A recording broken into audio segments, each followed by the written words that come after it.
প্রিয় ছাত্রছাত্রীরা, আশা করি তোমরা সবাই ভালো আছো। আমরা এখন একটা খুব কঠিন সময়, একটা অস্থির সময়ের মধ্য দিয়ে যাচ্ছি। গৃহবন্দী আমাদের জীবন কাটছে, কিন্তু এই অবস্থাতেও তোমাদের পড়াশুনো যাতে একেবারে বন্ধ না হয়ে যায়, পড়াশুনোর মধ্যে যাতে তোমরা থাকতে পারো, তার জন্যই এরকম একটা ভয়েস রেকর্ডের মাধ্যমে আমার দিক থেকে একটুখানি উদ্যোগ। এই মুহূর্তে আমরা ধরে নিতে পারি যে প্রথম পর্যায়ক্রমিক যে মূল্যায়ন বিদ্যালয়ে হয়, মানে ফার্স্ট সামেটিভ ইভ্যালুয়েশন, সেটা হওয়া একরকম অসম্ভব। তবে আমরা যেটুকু সিলেবাস ছিল এই পর্যায়ের, আমরা কিন্তু স্কুলে শেষ করতে পেরেছিলাম। তো নবম শ্রেণীর জন্য যে হোয়াটসঅ্যাপ গ্রুপ একটা আমরা তৈরি করেছি, সেখানে তোমাদের কিছু টাস্ক দেওয়া হয়েছে এই বিষয়ে। আশা করি তোমরা সেগুলো ফলো করছো, চেষ্টা করছো। যেহেতু আমরা কেউ জানতে পারছি না যে দুর্বিষহ এরকম একটা পরিস্থিতির অবসান কবে ঘটবে, তাই শ্রেণীকক্ষের বাইরে যাতে তোমাদের পড়াশুনো পৌঁছে দেওয়া যায়, তার জন্যই এরকম একটা পাঠদান প্রক্রিয়া হয়তো জরুরি ছিল। শুরু করলাম আমরা। অবশ্যই সেটা দ্বিতীয় পর্যায়ক্রম অর্থাৎ সেকেন্ড সামেটিভের পাঠ্যসূচি অনুসরণ করে। আজকে আমি আলোচনা করব নবম শ্রেণীর বাংলার একটি অধ্যায়, যেটা প্রথমেই রয়েছে তোমাদের এই পর্যায়ে, নব সৃষ্টি। এটি লিখেছেন সৈয়দ মুজতবা আলী। তিনি সুপ্রাবন্ধিক এবং সুসাহিত্যিক। এটুকু বললেই তার পরিচয় সবটুকু দেওয়া হয় না। এখন তোমরা দেখবে তোমাদের পাঠ্য বইয়ের একেবারে শেষ দিকে লেখক পরিচিতির একটা জায়গা রয়েছে।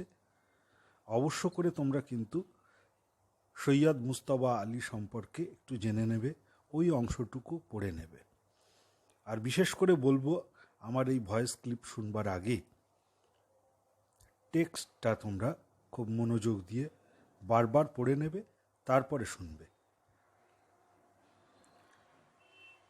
তো মুজতবা আলী সম্পর্কে তবু দু একটা কথা এখানে খুব গুরুত্বপূর্ণ, দু একটা কথা জেনে নেওয়া দরকার। বিশেষ করে তার দুটো বিখ্যাত বইয়ের নাম আমি বলবো। একটি হচ্ছে তার ভ্রমণমূলক রচনা দেশে বিদেশে। আর একটা বই রয়েছে খুব জনপ্রিয় গল্পের বই, চাচা কাহিনী। তো ধরে নেব যে তোমরা টেক্সটটা খুব মনোযোগ দিয়ে আগে পড়বে, তারপরে এটা শুনবে।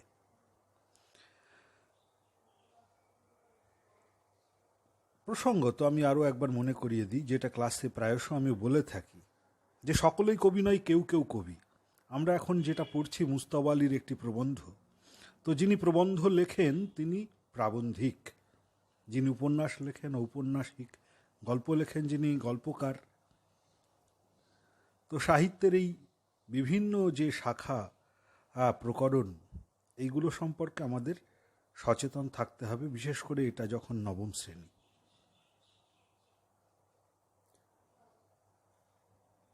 এখানে প্রবন্ধকার সৈয়দ মুজতবা আলীর সম্পর্কে সামান্য কিছু তথ্য আমি দিলাম। একটু বিষয় আর একটু বললে ভালো হয়। তিনি কিন্তু একজন মাস্টারমশাইও ছিলেন। অধ্যাপনা করেছেন তিনি দেশে এবং বিদেশে। শান্তিনিকেতনে তার পড়াশোনা। কায়রো, মিশরের কায়রো বিশ্ববিদ্যালয়, বাংলাদেশের একটি বিখ্যাত বিশ্ববিদ্যালয়, কাবুল বিশ্ববিদ্যালয় পাকিস্তানের, এই সমস্ত বিশ্ববিদ্যালয়ে তিনি সারা জীবন পড়িয়েছেন এবং শেষ জীবনে তিনি তার ছাত্র জীবন যেখানে তিনি কাটিয়েছেন, সেখানে অধ্যাপনায় ফিরেছিলেন, সেই শান্তিনিকেতনে। অনেকটাই বললাম তার সম্পর্কে। এবার আমরা যেটা মূল বিষয় প্রবন্ধ, তার মধ্যে চলে যাব। প্রথমেই নামকরণ বিষয়টা নিয়ে আসি। কি নবনব সৃষ্টি, এর মানে কি? নতুন নতুন সৃষ্টি, মানে নতুন কিছু সৃষ্টি, অর্থাৎ নতুন কিছু তৈরির কথা বলা হয়েছে। এখন আমরা যদি প্রকৃতির দিকে তাকাই তাহলে দেখব প্রকৃতিতে প্রতিনিয়ত কিছু না কিছু তৈরি হয়ে চলেছে, কিন্তু সেখানে কোথাও তার কোনো গতি থেমে নেই, এগিয়ে চলেছে নতুন নতুন সৃষ্টির মধ্য দিয়ে। এখানে প্রাবন্ধিক কোন নবনব সৃষ্টির কথা তাহলে বলেছেন? লেখক যে সৃষ্টির কথা বলেছেন সেটা ভাষা সম্পর্কিত। একটু বিশেষভাবে বললে আমাদের মাতৃভাষা বাংলা নিয়ে তিনি বলতে চেয়েছেন। তাহলে এবার প্রবন্ধটির ভেতরে আমরা যদি ঢুকি একেবারে, তাহলে শুরুতেই দেখব একটি শব্দ তিনি ব্যবহার করছেন, সেটি হলো আত্মনির্ভরশীল। যে নিজের উপর নির্ভরশীল। প্রায়শই আমরা এই কথাটা ব্যবহার করে থাকি নিজেরা ব্যক্তিবিশেষ সম্পর্কে। যে ব্যক্তি নিজের পায়ে, নিজের জীবনে দাঁড়িয়ে সফল, নিজের পায়ে দাঁড়িয়ে সফল, আমরা বলি আত্মনির্ভরশীল। এখন এটা তো একটা অর্জন করার ব্যাপার। প্রত্যেক মানুষকে আত্মনির্ভরশীল হয়ে উঠতে হয়, কিন্তু সবাই পারে না। ভাষার ক্ষেত্রেও একইভাবে কথাটা প্রযোজ্য। অর্থাৎ কিছু আত্মনির্ভরশীল ভাষা রয়েছে, আবার কিছু ভাষা রয়েছে যেগুলো আত্মনির্ভরশীল নয়। আত্মনির্ভরশীল ভাষা বলতে কি বোঝাচ্ছে? না, যে ভাষা তার শব্দ ভাণ্ডারে সমৃদ্ধ এবং নতুন শব্দ তৈরিতে সক্ষম। কীরকম সেই ভাষা? না, সংস্কৃতে রয়েছে সেই ভাষা।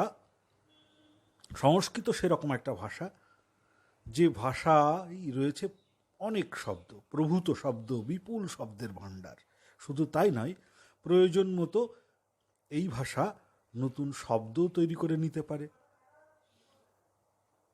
সংস্কৃতের সঙ্গে তিনি হিব্রু, গ্রিক, আবেস্তা ইত্যাদি মোটামুটি এই ভাষাগুলোকেও তিনি, এমনকি আরবিকেও তিনি আত্মনির্ভরশীল ভাষা বলতে চান। অন্যদিকে আত্মনির্ভরশীল ভাষা নয় কোনগুলি? তিনি বলছেন বাংলা, ইংরেজি, হিন্দি। কেন বলছেন এগুলো আত্মনির্ভরশীল ভাষা নয়? না, এই ভাষাগুলি কোথাও যখন কোনো শব্দের প্রয়োজন হয়ে পড়েছে তখন অন্য ভাষার উপর নির্ভরশীল হয়ে পড়েছে। দেখবে আরও একটা বিষয় রয়েছে, দেখবে যে আমরা সবসময় একই রকমভাবে থাকতে পছন্দ করি না। আমাদের ইচ্ছে হয় একটু নতুনভাবে নিজেকে সাজাতে, দেখাতে, অন্যরকমভাবে বা একটু নতুনভাবে উপস্থাপিত করতে। ভাষার ক্ষেত্রেও কিন্তু ব্যাপারটা ঘটে। অর্থাৎ প্রত্যেক দিন আমরা যে একই ভাষা, তার একই শব্দ ব্যবহার করতে করতে একটা একঘেয়েমি চলে আসে। কিছু নতুন শব্দ উপস্থাপনের প্রয়োজন হয়ে পড়ে। তো সেই উপস্থাপনার ক্ষেত্রে আমরা কি করেছি? না, বেশিরভাগ ক্ষেত্রেই আমরা বিদেশি শব্দ ভাণ্ডারের সাহায্য নিয়েছি। এখন প্রাবন্ধিক বলছেন এই যে আমরা এতকাল বিদেশি শব্দ ভাণ্ডারের সাহায্য নিয়েছি এবং সচেতনভাবে এখনো নিয়ে চলেছি, এইটা বোধহয় এখন একটু ভাববার প্রয়োজন হয়ে পড়েছে। এই নেওয়াটা, বিদেশি ভাষার সাহায্য নেওয়াটা কতটা যুক্তিসঙ্গত ছিল বা কতটা অযৌক্তিক, এই আলোচনাটা খুব জরুরি মনে করছেন না লেখক। তিনি বরং আমাদের মাতৃভাষাকে আমরা অতীতে কিভাবে পরিচর্যা করেছি, তাকে সমৃদ্ধ করে তুলতে কতটা যত্নবান হয়েছি, তা নিয়ে অযথা সময় নষ্ট না করে, সেই প্রশ্নটি না তুলে তিনি ভবিষ্যতের উপরে জোর দিয়েছেন যে আমাদের বর্তমানে আমাদের আশু কর্তব্য কী হওয়া উচিত। ভবিষ্যতে আমরা বাংলা শব্দ চয়নের ক্ষেত্রে কিভাবে সতর্কতা অবলম্বন করব, কিভাবে আমরা এগোবো, সেই বিষয়টা নিয়ে কথা বলেছেন। হ্যাঁ, বুঝতে পারছি বিষয়টা কিন্তু একটু তোমাদের কাছে কঠিন মনে হবে, টাফ মনে হবে। যদিও তোমাদের পাঠ্যসূচির একটা অংশ, ব্যাকরণ অংশে কিন্তু শব্দ ভাণ্ডার রয়েছে, যেটা বুঝতে সাহায্য করবে এই প্রবন্ধটি। তবে কয়েকবার শুনলে আমার মনে হয় না একেবারে এটা বোঝা যাবে না। এখন আমরা যদি দেখি আমাদের বাংলা সাহিত্যে যে সমস্ত দিকপালরা, যেমন রবীন্দ্রনাথ ঠাকুর, বঙ্কিমচন্দ্র, হরপ্রসাদ শাস্ত্রী, বিদ্যাসাগর, যদি বিদ্যাসাগরের কথা বলি তো তার যেসব সাধু রচনাগুলো রয়েছে, গদ্য রচনা, সেগুলো নয়, তার বেনামিতে কিন্তু অনেকগুলো রচনা রয়েছে, ছদ্মনামে লেখা। সমাজ সংস্কারের তাগিদে তিনি যে বইগুলি লিখেছিলেন তাতে কিন্তু প্রচুর পরিমাণে আরবি, ফার্সি, এইসব বিদেশি শব্দের প্রয়োগ তিনি করেছেন। আমাদের কিন্তু এখানে একটা কথা মনে রাখতেই হবে যে আমাদের দেশে কয়েকশো বছর ধরে বিদেশি শাসন, ঔপনিবেশিক শাসন, ব্রিটিশ শাসন চলেছিল।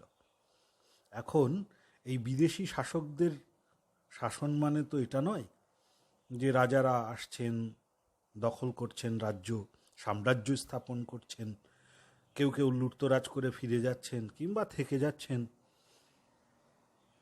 এইগুলোর মধ্যেই সীমাবদ্ধ বিদেশি শাসকের চরিত্র, এমনটা তো নয়। ঔপনিবেশিক বা বিদেশি শাসকদের চরিত্র শুধুমাত্র এর মধ্য দিয়েই চিহ্নিত হচ্ছে না, এর সঙ্গে আরও একটা বিষয় যোগ হয়ে যায়, সেটা হচ্ছে সংস্কৃতির আদান প্রদান। সংস্কৃতির এই যে আদান প্রদান, এর অনিবার্য উপাদান হিসেবে কি চলে আসে? অবশ্যই সেটা হচ্ছে ভাষা। একটা বিদেশি মানুষ যদি দীর্ঘদিন এদেশে থাকেন, তাহলে তার থাকার প্রয়োজনে নিশ্চিতভাবেই তিনি এদেশের ভাষা একটু শিখতে চাইবেন। আর শিখতে গিয়ে এই দেশের মানুষের কথাবার্তার কিছুটা আদান প্রদান হবে এবং তার ভাষার মানে, ওই বিদেশি ভাষার প্রভাব এদেশের মানুষের মধ্যে কিছু কিছু থাকবে না, তা তো হয় না। আমরা দেখব সারা পৃথিবীতেই যে উপনিবেশিক শক্তিগুলি যে প্রভাব বিস্তার করেছে, তাদের সেই ভাষা সংস্কৃতির প্রভাব এত শক্তিশালী হয়ে দাঁড়িয়েছে যে প্রাবন্ধিক যদিও এটা উল্লেখ করেননি তার প্রবন্ধে, এই প্রসঙ্গে তিনি যাননি, সমগ্র দক্ষিণ আমেরিকা, লাতিন আমেরিকা যাকে বলা হয়, যে দেশগুলো সেখানে রয়েছে, সেই ফুটবল পাগল দেশগুলো, Brazil, Argentina, Uruguay, Paraguay, Chile, Bolivia, এই লাতিন আমেরিকার প্রত্যেকটা দেশে কিন্তু স্প্যানিশ কিংবা পর্তুগিজ ভাষা আজকে তাদের মাতৃভাষা। ইউরোপিয়ান একটি ভাষা তাদের মাতৃভাষা। ঔপনিবেশিক ভাষা সত্তা তাদের গ্রাস করে নিয়েছে।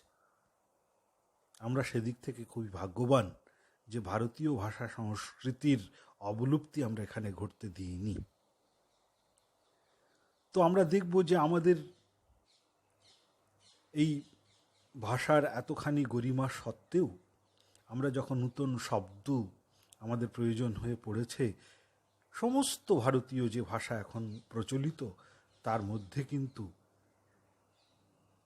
ওই আরবি, ফার্সি এবং ইংরেজি বা পর্তুগিজ কিছু শব্দ, এই সমস্ত বিদেশি শব্দগুলো আমাদের শব্দভাণ্ডারের মধ্যে অনায়াসে স্থান করে নিয়েছে। আমরা অনেকে জানি না সেই শব্দগুলো বিদেশি শব্দ কিনা। এইখানে আমি শেষ করব। আরেকটি ক্লিপ আমি পাঠিয়ে দেব, এরপর দুটো ক্লিপ একসঙ্গে পাঠিয়ে দেব, কারণ একসঙ্গে সমস্যা রয়েছে অনেকটা করতে গেলে। এখানে আমি শেষ করলাম, ঠিক আছে? আরেকটা ক্লিপ আমি খুব তাড়াতাড়ি তৈরি করে পাঠিয়ে দিচ্ছি।